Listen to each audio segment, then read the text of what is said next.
વડોદરા શહેરના Panigate police station વિસ્તારમાં ભાડે લીધેલી હુન્ડાઈ કાર પરત ન કરી છેતરપિંડી અને વિશ્વાસઘાત આચરનાર બે આરોપીઓને પોલીસે ઝડપી પાડી ગુનાનો ભેદ ઉકેલી કાઢ્યો છે. પોલીસે સુરત ખાતેથી ₹8.5 લાખ કિંમતની કાર સહિત કુલ ₹8.20 લાખનો મુદ્દામાલ કબજે કર્યો છે. પ્રાપ્ત માહિતી અનુસાર ગત તારીખ 6/5/2026ના રોજ રાત્રિના સમયે આરોપીઓએ ફરિયાદીને ફોન કરી કાર ભાડે લેવાની વાત કરી હતી.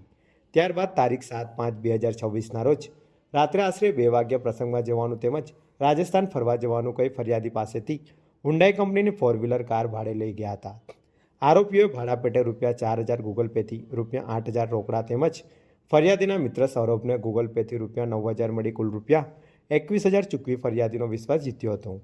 કાર લઈ ગયા બાદ આરોપીએ વાહન પરત આપ્યું ન હતું. ફરિયાદી પોલીસ ફરિયાદ ન કરે તે માટે આરોપીએ આત્મહત્યા કરી હોવાનું દર્શાવતો ખોટો વિડીયો બનાવી વાયરલ કરી છેતરપિંડી આચરી હતી. ઘટનાની ગંભીરતા ધ્યાનમાં લઈ પાણીગેટ પોલીસે ટેકનિકલ સર્વેલન્સ અને મોબાઈલ લોકેશનના આધારે તપાસ હાથ ધરી હતી. તપાસ દરમિયાન પોલીસે રાહુલ ગોપીલાલ સાલ્વી અને ગોવિંદ પારસમલ સેનને વડોદરા ખાતેથી ઝડપી પડ્યા હતા. પૂછપરછ દરમિયાન ગોવિંદે કાર સુરત ખાતે ગીરવે મૂકી હોવાની કબૂલાત કરી હતી.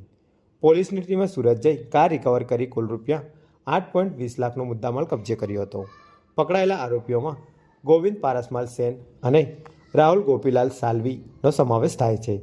પાણીગેટ પોલીસે બંને આરોપીઓ સામે ગુનો દાખલ કરી વધુ તપાસ હાથ ધરી છે.